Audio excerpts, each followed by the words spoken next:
Assalamualaikum warahmatullahi wabarakatuh.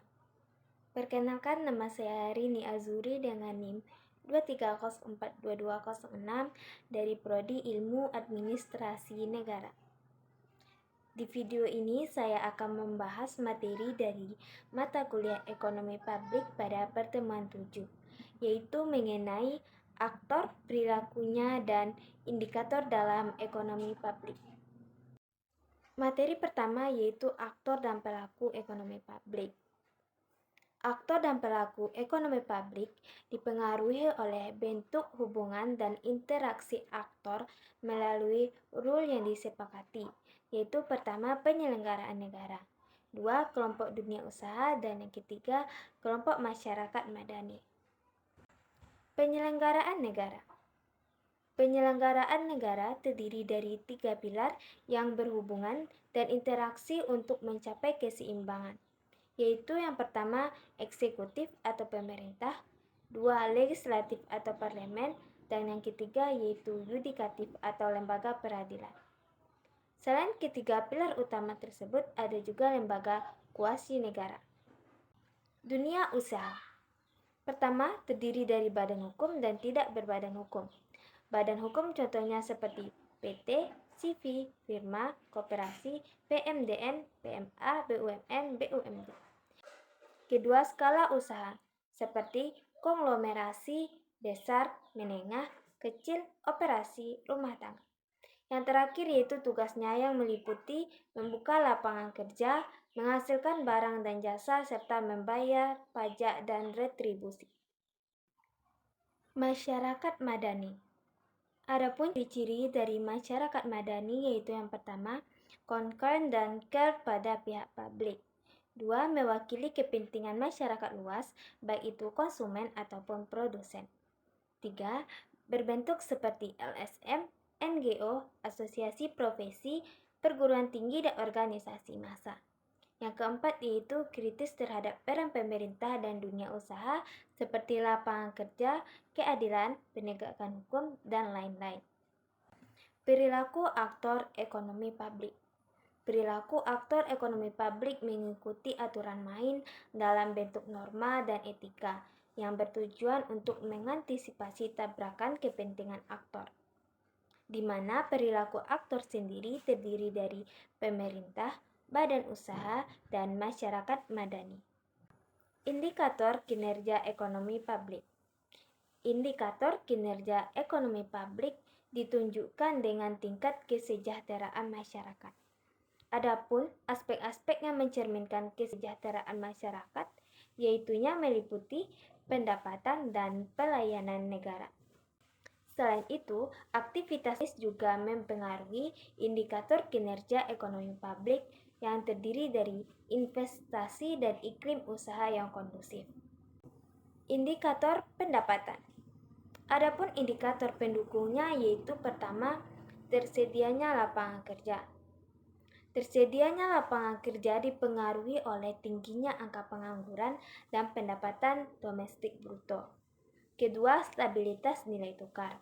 Hal ini dipengaruhi secara internal dan eksternal, serta di mana semakin berfluktuasinya nilai tukar, maka kinerja ekonomi publik akan semakin buruk. Indikator ketersediaan barang dan jasa. Yang pertama, semakin banyak pilihan konsumsi barang dan jasa yang memadai, berarti masyarakat semakin sejahtera.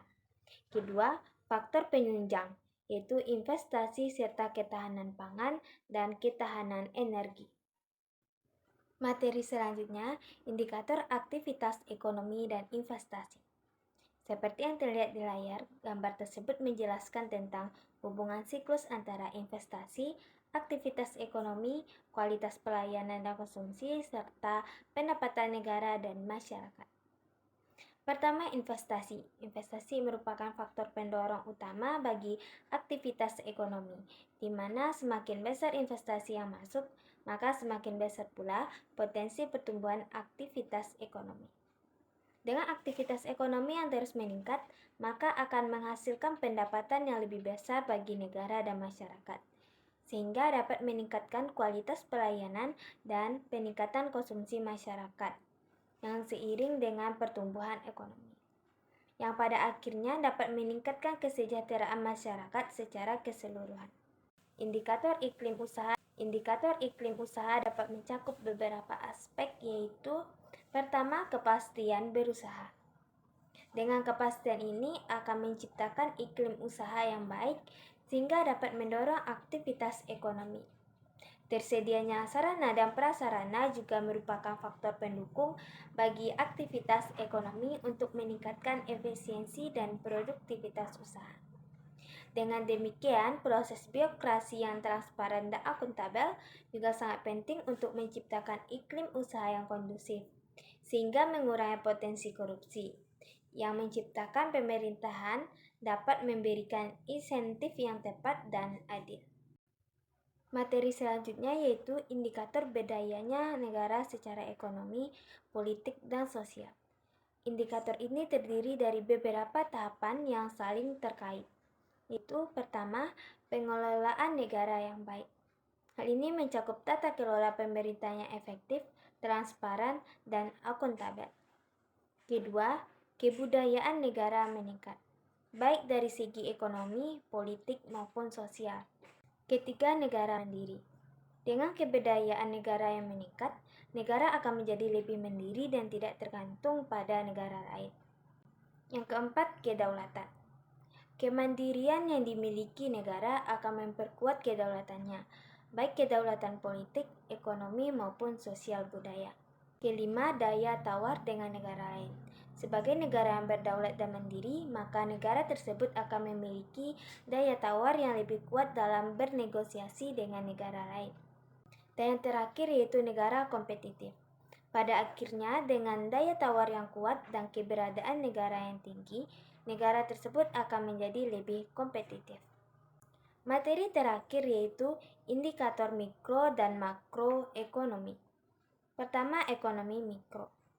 Indikator ekonomi mikro terdiri dari penjualan perusahaan, pertumbuhan investasi usaha, peningkatan penyerapan tenaga kerja, peningkatan produktivitas kerja, dan kelancaran arus gas. Kedua, ekonomi makro.